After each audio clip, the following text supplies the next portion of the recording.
नाजरीन, आपको ये दिखा देते हैं कि किस तरह ये ऑपरेशन हुआ। ये बीबीसी ने भी इसको कवर किया, डिफरेंट इंटरनेशनल मीडिया की तरफ से। अमेरिका से ये जहाज़ उड़ते हैं, ये B2 नाम है इनको, स्टेल्थ जो प्लेन्स कहा जाता है। वहाँ से उड़ते हैं। ये सबसे द मोस्ट मॉडर्न और सबसे महंगा ये त्यारा माना जाता है। इसकी कोई कीमत एक त्यारे की कोई $2 अरब बताई जाती है। रास्ते में कोई 3 जगह ये इनको रिफ्यूल किया जाता है और एवेंचुअली ये पहुंचते हैं और ईरान के ऊपर आके वहां पे ये 30 किलो जो 30,000 पाउंड का जो बॉम्ब है, और उस बॉम्ब को बोला जाता है मैसिव ऑर्डिनेंस पेनिट्रेटर, MOP भी बोलते हैं। वो जो 14,000 किलोग्राम वजन का बनता है। उसके बारे में ये बताया जाता है ये 200 फीट नीचे जाके कंक्रीट में, जितना सख्त कंक्रीट हो, नीचे जाके कुछ 6,000 kg का पेलोड वहां पे एक्सप्लोड कर सकता है। और ये बॉम्ब इस्तेमाल किए गए हैं, जिसकी वजह से ये सारा मतलब वो कह रहे हैं कि हमने ये दावा कर रहे हैं कि हम कामयाब हो गए। आसिफ दुरानी साहब ने जो इशू हाईलाइट किया, हसन मेरा आपसे सवाल ये है, चाइना और रशिया की तरफ से स्टेटमेंट्स तो काफी सख्त आ रही हैं कि बंद किया जाए, मामला बढ़ जाएगा, पूरे रीजन, पूरे खिते को, पूरे वर्ल्ड को इससे खतरात लाहिक हैं। इफेक्टिवली जो रिस्पांस, कुछ लोगों का ये ख्याल है कि उतना इफेक्टिव नहीं है जिस तरह होना चाहिए, बिकॉज ऑफ रशिया यूक्रेन के अंदर फंसा हुआ है और चाइना जो है वो थोड़ा सा दूर अपनी पॉलिसी है उनकी, इकोनॉमिकली वो चाह रहे होते हैं कि अपनी मुल्क के लिए मजबूरी बन जाए। जिस मुल्क में उनकी इकोनॉमी में का अगर हिस्सा अगर रिलाय उसका चाइना के ऊपर आ जाता है तो यही उनकी जो है वो विन विन है उनके लिए।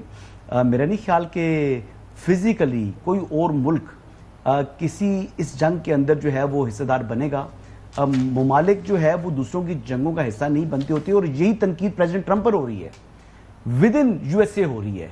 और मेरा नहीं ख्याल कि प्रेसिडेंट ट्रंप जो है वो उनको इससे कोई फायदा हुआ है पोलिटिकली।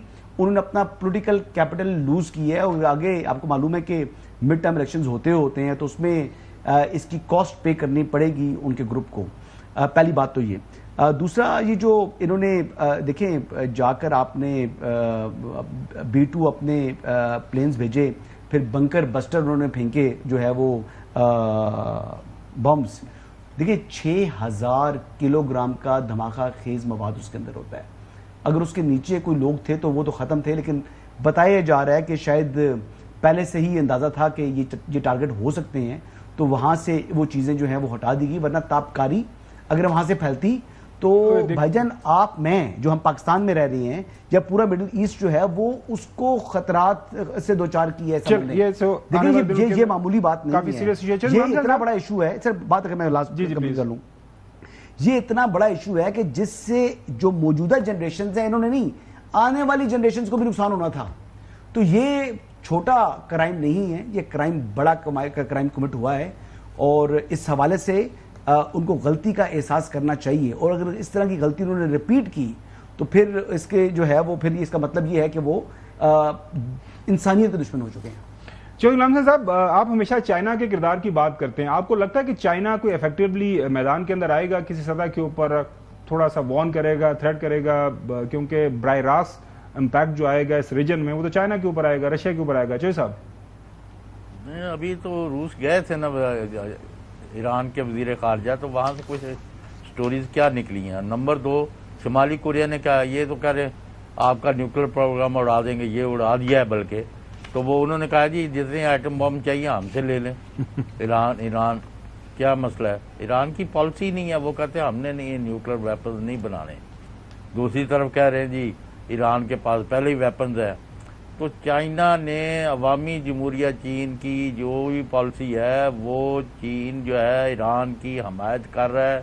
उनके असले के जहाज़ जो हैं रात के अंधेरे और दिन के उजाले में लैंड कर रहे हैं ईरान के अंदर, और वो जितना भी उनको सपोर्ट है वो दे रहे हैं। चौधरी साहब, आजकल बड़ा मुश्किल होता है इस तरह करना, सैटेलाइट से मॉनिटर हो जाता है, बड़ा नहीं वैसे 8 या कितने जहाज वहाँ पहली खबरें आ चुकी है। दुरानी साहब से पूछें, दुरानी साहब से ये सवाल पूछना है। दुरानी साहब, हम देख रहे हैं कि अगला अहम सवाल के ईरान रिस्पॉन्ड किस तरह करेगा। हमारे सामने जो इस पर मैप पड़ा हुआ है, वो जो डिफरेंट जो वहाँ पे बेसेस हैं, सीरिया के अंदर 2000 के करीब फौजी हैं अमरीकी, इराक के अंदर 2500 हैं, कुवैत में सबसे ज्यादा है इनका, बड़ा वहां पे हेडक्वार्टर है, 13,500, कतर के अंदर 10,000 हैं, इसी तरह बहरीन में 9,000, जॉर्डन के अंदर कुछ 4,000 के करीब, सऊदी अरेबिया में 2700, यूएई में 3500। अब जो सवाल मेरा आपके सामने ये है, ये नाज़रीन आप नक्शा देख सकते हैं कि एक तो ये कि ईरान रिएक्ट किस तरह करेगा, पॉसिबल उसका रिएक्शन क्या हो सकता है, स्टेट ऑफ हार्मूज को बंद करेगा या इन बेसेस के ऊपर अटैक करेगा, और इससे पहले सवाल वही कि रशिया और चाइना किस हद तक वो जा सकते हैं इस कॉन्फ्लिक्ट के अंदर कि ताकि इसको रोका जा सके।